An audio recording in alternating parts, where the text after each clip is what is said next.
So she knows my secret. Kita ano ba? Sabi mong walang makakaalam.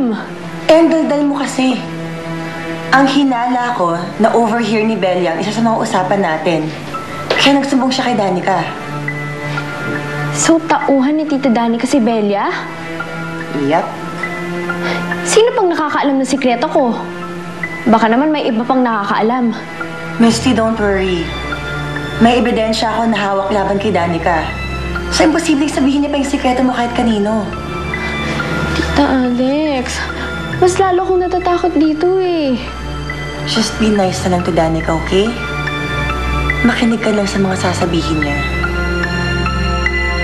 Oh, magmerienda ka muna.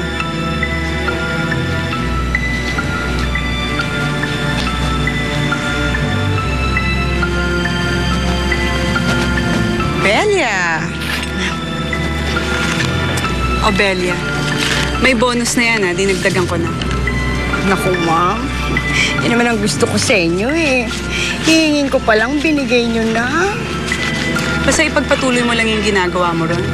Dadagdagan ko pa yan. Gusto mo kunin pa kita, eh. Pag nagkatuluyan kami ni Art.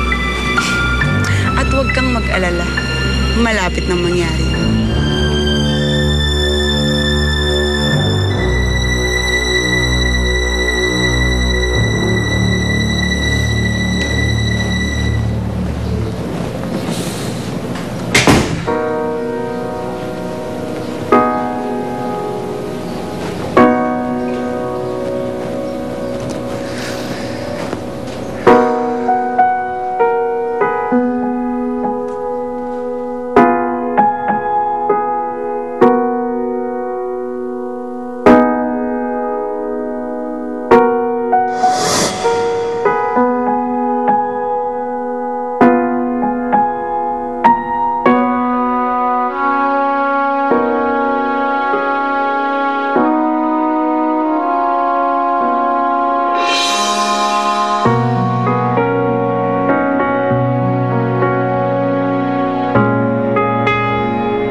Arturo?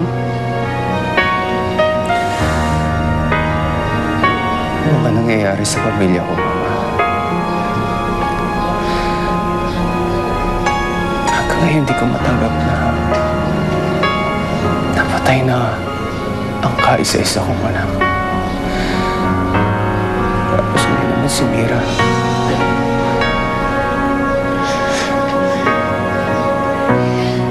Hindi ka nag-iisa, Arturo. Kasama mo kami para malagpasan lahat na ito. Mabubuhay si Mira at magkakaroon ng hustisya ang pagkamatay ng apo ko. Sisiguraduhin natin yan.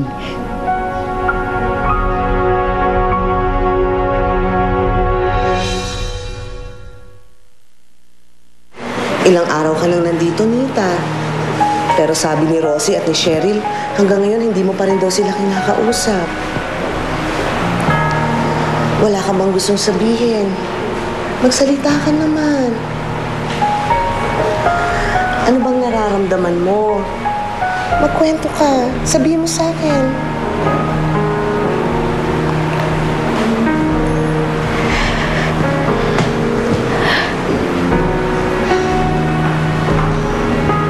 Galit po ako.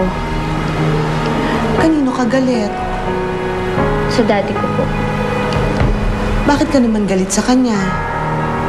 Kasi hindi naman siya naniniwala sa akin eh. Hindi siya naniniwala na wala naman talaga akong kasalanan. Hindi ako yung pumatay sa kapatid ko. Eh bakit ikaw naman ang pinagbibintangan nila?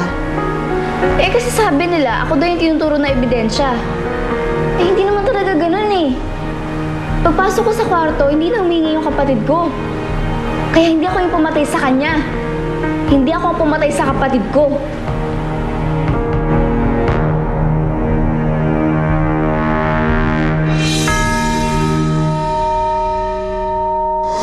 Si Kuya Arturo, kaya natin panagutin sa ginawa niya eh. Pero yung taong pumatay sa anak nila, hanggang ngayon hindi po natin yun matuntun. Danica, please, pwede spare mo lang si Misty. Nahihirapan na yung bata eh. Malamang. Makapatay ka ba naman ng... Danica, please. She's just a kid. Paano mo nagawang patayin si Baby Angelo? Paano mo nagawa yon? Pagbabayaran mo to. Ipakukulong kita!